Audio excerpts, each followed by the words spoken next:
បរិះម្នាក់នេះហាត់វិជាគុណធ្វើឲ្យភ្នំទាំងមូលក្រើកមេឃដីរហូតធ្វើឲ្យគ្រូដែលកំពុងដេកនៅក្បែរនោះភ្ញាក់ព្រឹកទាំងភ័យខ្លាចស្មានតែគេសម្រាប់វិជាគុណខ្ពស់ខ្លាចជាទេវតាទៅហើយតែនឹកស្មានមិនដល់ថានៅពេលដែលធម្មពលទាំងអស់ប្រមូលផ្ដុំលើខ្លួនគេបែរជាមិនឃើញមានការរីកចម្រើននៅកម្រិតវិជាគុណតតែសោះរហូតគេចាប់ផ្ដើមសង្ស័យថាខ្លួនឯងមិនសមនឹងហាត់ធ្វើទេវតាមានតែគ្រូម្នាក់គត់ដែលមើលធ្លុះថាមកពីគេមិនទាន់បានគ្រូចម្លងលោកីទើបគ្រូក៏ហកថាសមត្ថភាពគេខ្សោយណាស់ចៃដន្យឲ្យកាលពីមុនគ្រូធ្លាប់បានភ្ជាប់ពាក្យឲ្យគេជាមួយនឹងកូនក្រមុំម្នាក់ឥឡូវដល់ពេលដែលត្រូវកាន់វត្ថុតំណាងទៅដណ្ដឹងកូនក្រមុំនៅត្រកូលយ៉ាងតំបន់ខាងនេះកាន់វត្ថុតំណាងដែលគ្រូឲ្យចាក់ចេញទៅទាំងសប្បាយចិត្តតែ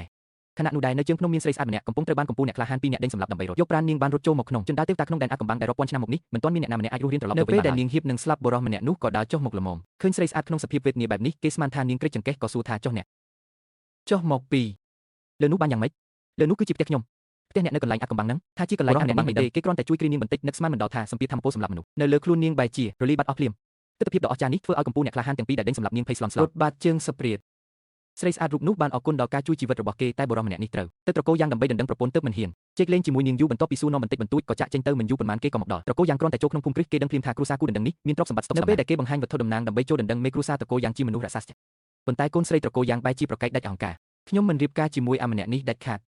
លទ្ធផលនេះធ្វើឲ្យបុរសម្នាក់នេះរៀងភ្ញាក់ផ្អើលបន្តិចដើម្បីការពារកុំឲ្យអ្នកក្រៅនិយាយថាត្រកូលយ៉ាងងីគេពួកគេក៏បានបង្កប់ឲ្យអ្នកបម្រើយកមាសប្រាក់គ្រឿងអលង្ការមួយគុំនរមកក្នុងបំណងឲ្យមាសប្រាក់ដើម្បីដេញគេចេញចំណែកបុរសម្នាក់នេះក៏មិនប្រកាន់អ្វីដែរនៅពេលដែលគេហៀបនឹងកាន់មាសប្រាក់ចាក់ចេញទៅស្រាប់តែកូនស្រីច្បងត្រកូលយ៉ាងដើរចូលមកនាងគឺជាស្រីស្អាតដែលគេបានជួយការពីថ្ងៃនោះឯងពេលដឹងថាគេមកដណ្ដឹងប្រពន្ធតែប្អូនស្រីមិនព្រមនាងដែលបានឃើញពីភាពខ្លាំងពូកែរបស់គេរួចហើយក៏ប្រញាប់ប្រកាសថាការរៀបការនេះនាងជាអ្នកទទួលហើយថែមទាំងប្រញាប់ប្រញាល់ចង់រៀបការនៅយប់នោះតែម្ដងបន្ទាប់ពីផឹកស្រាដង្ហើមចូលគ្នាស្រាប់សំដំណេករួចស្រីស្អាតចង់រៀបចំកិច្ចការឲ្យរួចរាល់ជាមួយគេតែនឹកស្មានមិនដល់ថាគ្រាន់តែនាងស្រាយលេវឲ្យគេបន្តិចក៏ត្រូវធម្មពលការពារខ្លួនដ៏ខ្លាំងក្លាមួយរុញឲ្យខ្ទាតចេញទៅបាត់បុរសម្នាក់នេះឃើញនាងដេកដួលលើដីស្មានតែនាងងុយដេកក៏ទម្លាក់ខ្លួនដេកដែរបន្ទាប់មកគេក៏បីនាងទៅដាក់លើគ្រែតែយ៉ាងណាក្នុងលោកីជិះមិនផុតពីការប្រឈមមុខនឹងដាវថ្ងៃទី2សត្រូវស៊ូពូជរបស់ត្រកូលយ៉ាងឈ្មោះសាំងពីវបានមកបង្កបញ្ហាដល់ផ្ទះដោយទាមទារចង់ប្រកួតវិជាគុណជាមួយកូនចៅត្រកូលយ៉ាងបែរជាពីមុនអ្នករាល់គ្នាប្រកាសជាខ្លាចគេតែលើកនេះស្រីស្អាតបែរជាមានភាពស្ងប់ស្ងាត់បំផុតខ្ញុំរៀបការជាមួយគេហើយអ្នកនៅហ៊ានមកបង្កបញ្ហាទៀតអាកំបាំងចាស់ស្មានតែលោកនេះជារបស់ត្រកូលចិនចិនរបស់ឯងមែនទេ